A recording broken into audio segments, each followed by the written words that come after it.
Sebenarnya miris sekali karena kejadian penganiayaan yang dilakukan suami terhadap istrinya ini tidak hanya sekali terjadi dalam beberapa waktu belakangan ini. Ya. Ada yang sampai tega selain menganiaya saat itu kondisinya istrinya hamil karena overprotective, kemudian juga ada juga bahkan yang sampai tega membakar istri dan juga anaknya. Kita akan mendalami mengenai hal ini, apa yang harus dilakukan mungkin untuk warga atau masyarakat yang memang sudah memiliki keluarga. Karena ujian rumah tangga itu pasti beda-beda. Kita langsung berbincang dengan Ustadz Bendri Jaisyur Rahman, pegiat parenting Islami. Selamat pagi, Assalamualaikum. Assalamualaikum Ustadz. Pak Ustadz. Waalaikumsalam warahmatullahi wabarakatuh. Ya Mbak Rati, Mas Fadil. Ya, Pak Ustadz, banyak sekali kekerasan dalam rumah tangga belakangan ini terjadi begitu ya Pak Ustadz. Sebenarnya apa sih yang bisa dilakukan untuk kita semua yang sudah memiliki keluarga secara pandangan Islam begitu? Jangan sampai hal-hal ini terjadi lagi. Iya, memang ini sangat miris sekali ya. Itulah kenapa saya sering mengkampen pentingnya untuk kita mengenal pasangan kita sebelum melakukan pernikahan atau disebut ta'aruf ya. Kadang-kadang ketika orang menikah itu udah perasaan cinta itu membutakan kita untuk mengenali hakikat dari pasangan kita gitu. Salah satu yang bisa kita kenali kan sebenarnya hampir semua kekerasan itu sebenarnya dipelajari dari pola asuh yang ada di rumah gitu. Sehingga ketika dia misalnya terbiasa dibesarkan di lingkungan yang keras gitu, sehingga dia sangat rentan melakukan itu bahkan kepada pasangannya ketika dia dewasa gitu. Makanya di antara sabda Nabi SAW itu kepada orang yang menikah, sampai Nabi mengatakan bahwa kata Nabi, jauhilah, kata hati-hatilah kalian gitu ya, dengan orang yang disebut Nabi adalah khodro wadiman.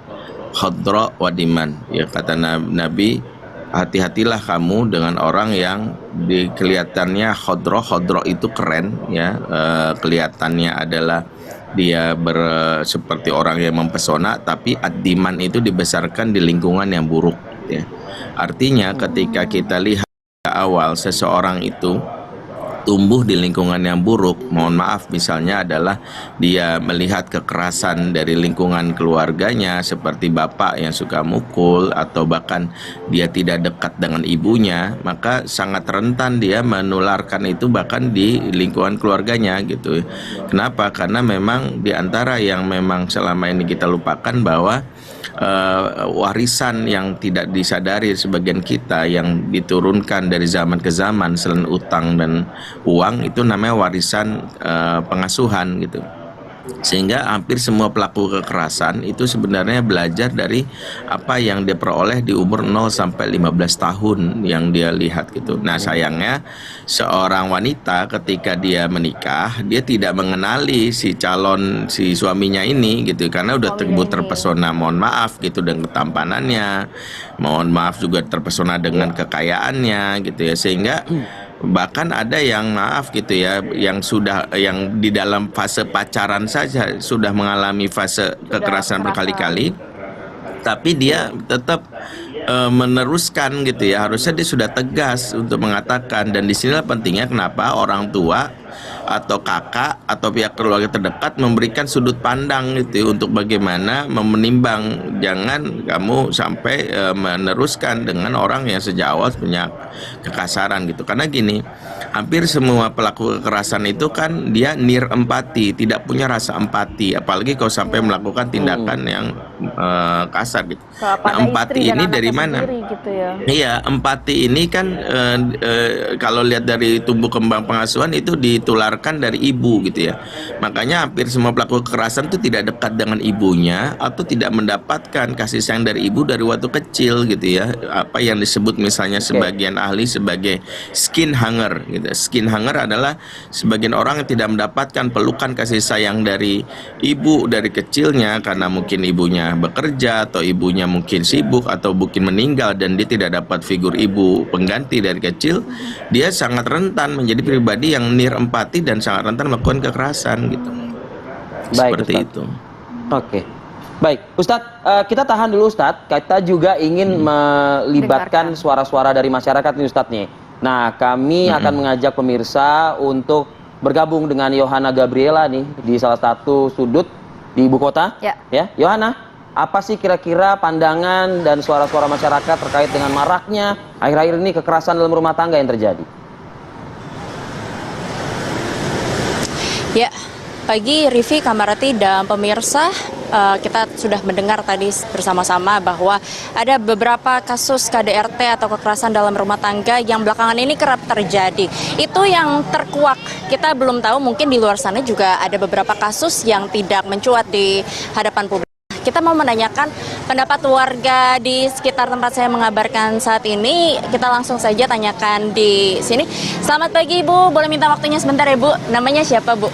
Oh, lagi makan. Oke, Ibu yang ini. Ibu namanya siapa Bu? Eka, Ibu Eka, Mbak E. Ibu minta waktunya, maaf ini lagi kerja. Ibu Eka, ini kan belakangan lagi marak nih kasus KDRT. Ya. Gimana nih Bu tanggapannya nih Bu? Ya tergantung Mbak E. Kalau ininya apa tuh? Kekerasan rumah tangga di kemananya tergantung. Tergantung ya. Ya. Tapi Bu Eka ini pernah mengalami atau mungkin punya kenalan, keluarga, kerabat yang juga pernah mengalami KDRT nggak sih? Enggak, insya Allah belum pernah. Belum pernah ya? Belum Bu, ya? pernah. Teman juga nggak ada? Nggak ada. Tapi kalau misalnya Ibu di posisi atau melihat korban KDRT ini, kira-kira tindakannya harusnya seperti apa sih Bu? Ya tergantung ya, kalau kekerasnya itu udah memar semua ke badan ya langsung lapor aja ke polisi, yang berwajib aja. Ya. Oke, baik. Nah kalau menurut Ibu, kira-kira pesan untuk mereka yang jadi korban gimana nih Bu? Lapor aja gitu ya Bu? Iya, mau lapor aja kalau pendapat aku. Oke, baik. Terima kasih Bu Eka. Saya mau nanya ke Ibu, udah selesai makannya ya Bu ya? Udah. Oke, Ibu namanya siapa Bu? Bu Mia. Bu Mia, oke. Ibu Mia, tanggapannya dengan KDRT yang belakangan ini banyak terjadi gimana di Bu? Keterlaluan sih, macetnya cuma komunikasi. Komunikasi ya Bu ya? Komunikasi. Oke, Ibu tapi pernah punya kenalan, saudara, ataupun teman gitu? Itu gimana? Punya kenalan. Ya, kalau ada kekerasan dalam rumah tangga, sebaiknya ya lapor polisi, betul ya. Lapor, penyelesaiannya sih betul-betul harus ada kesadaran ya dari pihak Kayak abang loh. yang keras. Kekerasan itu kadang-kadang bukan hanya laki-laki aja yang keras terhadap perempuan, tapi ada juga perempuan yang keras terhadap laki-laki. Yang Ibu kenal ini gimana menyelesaikan ini? Lapor polisi gak Bu? Enggak, udah mau lapor habis cabut lagi. Masih cinta lah, masih sayang lah, minta maaf lah. Jadi harusnya gimana sih Bu menurut Ibu baiknya? Harusnya betul-betul ada efek jerah. Ya tapi ya agak sulit ya, karena latar belakang orang kan beda-beda. Oke, baik. Terima kasih banyak Ibu Mia atas waktunya. Itu pemirsa beberapa tanggapan warga. Kita akan menanyakan satu warga lagi di sini. Selamat pagi Ibu, boleh minta waktunya sebentar Ibu? Oh iya, selamat Ibu, pagi. namanya siapa Ibu? Dengan Ides Mbak. Ibu Idas. Oke, Ibu Idas, ini kan belakangan banyak terjadi kasus KDRT nih Bu yang terkuak di publik. Menurut Ibu gimana nih tanggapannya? Kalau saya pribadi sih sangat prihatin ya. Namanya perempuan itu kan harusnya dilindungi, kita sayangi gitu loh. Tatonya ini kan disakiti kan, kasihan banget gitu Mbak. Apalagi, ya apalagi kan posisinya namanya suami istri ya Mbak ya, saling menyayangi. Oke. Nah, Ibu sendiri pernah punya kenalan, teman, saudara yang mengalami KDRT? Kalau saya sih sebetulnya ada keluarga yang pernah KDRT, cuman karena nggak berani ya, ini kan ke publik atau melapor gitu, jadi ya udah didemin aja. Hingga saat ini masih dilakukan nggak Bu tindakan KDRT tersebut? Kayaknya sih udah enggak. Nah. Berarti bisa terselesaikan sebenarnya? Iya, yang penting kan kalau keluarga tahu kan bisa ada penyelesaian ya. Mungkin dengan cara menasehati atau apa. Kalau Ibu sendiri di posisi itu misalkan, kira-kira gimana sih Bu baiknya? Ya kalau saya sih lebih ke pribadi nggak terima ya. Mungkin kalau udah laki-laki itu melakukan kekerasan ya mending udahan aja kalau menurut saya. Terima kasih banyak Ibu Ida atas waktu dan tanggapannya, dan itu dia Kamarati dan Rivi tanggapan warga terkait KDRT yang belakangan terjadi saat ini. Saya kembalikan kepada Anda di studio. Cakep-cakep loh Yohana, tanggapan komentar masyarakat ya. Saya pikir cakep-cakep muka ibunya, cakep juga muka ibunya, tapi tanggapannya luar biasa ternyata ya. Respon dari para ibu-ibu di luar sana mengenai maraknya kekerasan. Jangan dijadikan stigma KDRT itu suami melakukan kepada istri. Tapi ada juga istrinya ternyata. Ada juga. Suami dikunci di kamar mandi, suami ditinggal setelah nikah, akad nikah. Ini dari sisi prianya nih pemirsa ternyata nih. Nanti kita juga akan kembali lagi kepada Ustadz Bendy sesaat lagi, tetap bersama kami pemirsa di Apa Kabar Indonesia Pagi.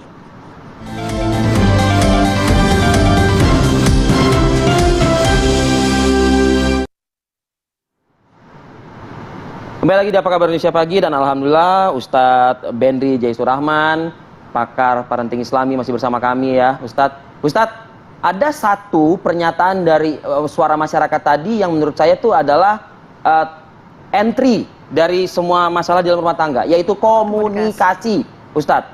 Nah ini bagaimana memaknai komunikasi ini? Karena kan di beberapa kasus itu kan macam-macam, Ustadz. Ada yang 15 tahun berumah tangga, tapi untuk urusan pendapatan usaha yang dilakukan secara bersama tidak transparan. Untuk urusan hak asuh anak sulit juga, dan lain sebagainya. Juga. Nah, seperti itu, Ustaz.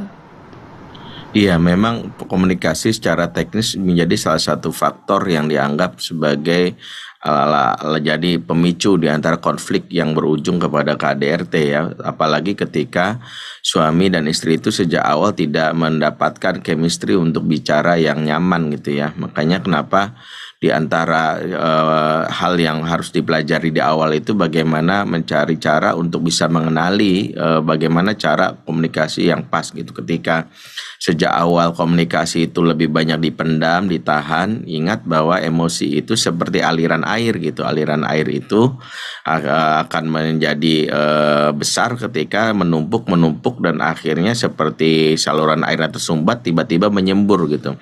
Dari sisi suami maupun istri, misalnya istri yang menyimpan emosi negatif karena mungkin suami yang cuek atau apa gitu, tiba-tiba akhirnya dia pada saat satu titik dia lelah, capek, keluar tuh semburan emosi yang seperti nada meninggi dan sebagainya, dan itu disikapi dengan suami juga dengan dalam hal ini komunikasi yang mungkin tidak terlatih ya, apalagi bagi laki-laki tidak seperti perempuan yang lebih banyak bicara gitu. Makanya komunikasi laki-laki lebih kepada gestur, bahasa tubuh, sampai akhirnya melakukan ya penganiayaan gitu ya. Karena penganiayaan seperti diekspresikan lewat pukulan, tendangan, itu adalah luapan emosi ketika kata-kata tidak lagi bisa dia sampaikan gitu. Nah ini juga salah satu pemicunya. Makanya di antara poin yang mungkin memang harus kita juga bantu setiap pasangan itu bagaimana membuka jalan untuk setiap saat itu mempelajari sejak awal nikah itu untuk mencari cara untuk bisa ngobrol yang nyaman gitu ya. Karena obrolan itu salah satu kegiatan vital dalam rumah tangga. Bahkan guru saya Ibu Ali Risma mengatakan 70% kegiatan pernikahan itu ngobrol gitu.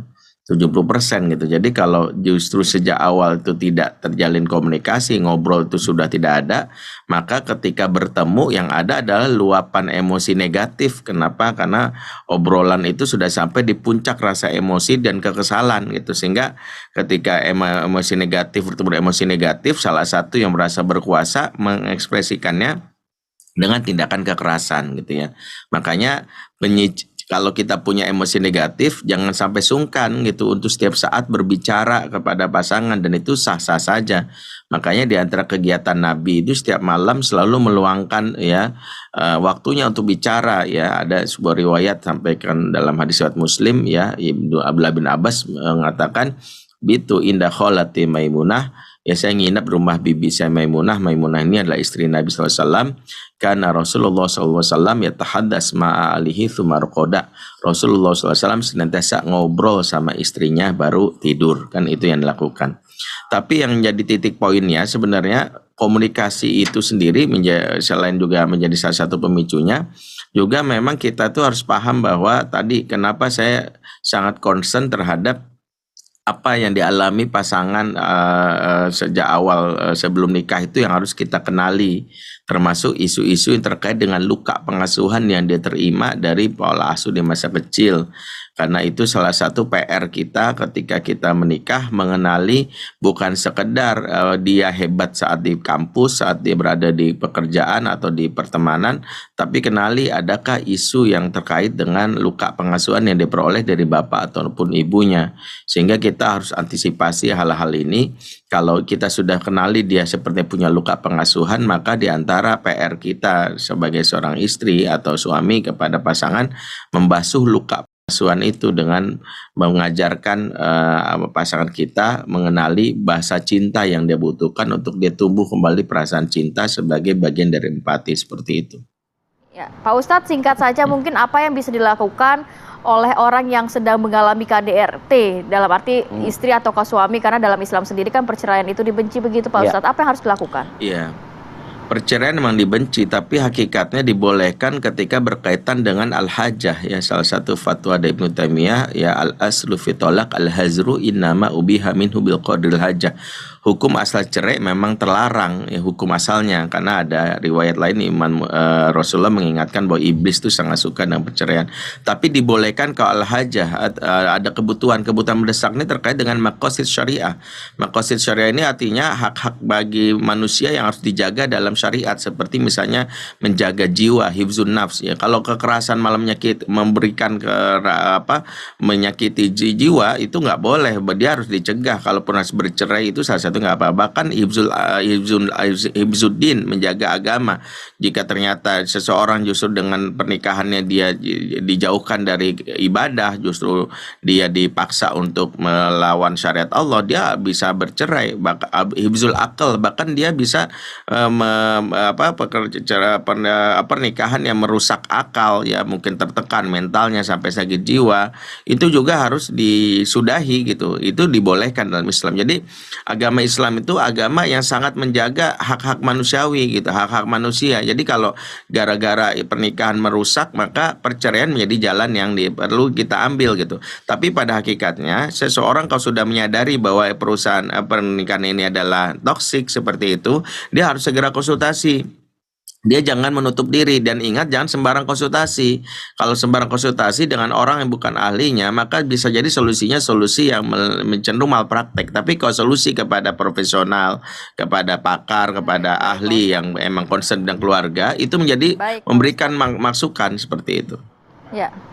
Baik Ustadz Benri Jaisur Rahman, terima kasih pegiat parenting Islam atas waktunya pagi ini. Kita berbincang terkait dengan maraknya kejadian kekerasan rumah tangga yang terjadi di beberapa wilayah di tanah air. Sehat selalu untuk Ustadz. Assalamualaikum warahmatullahi wabarakatuh. Waalaikumsalam warahmatullahi wabarakatuh, Mas.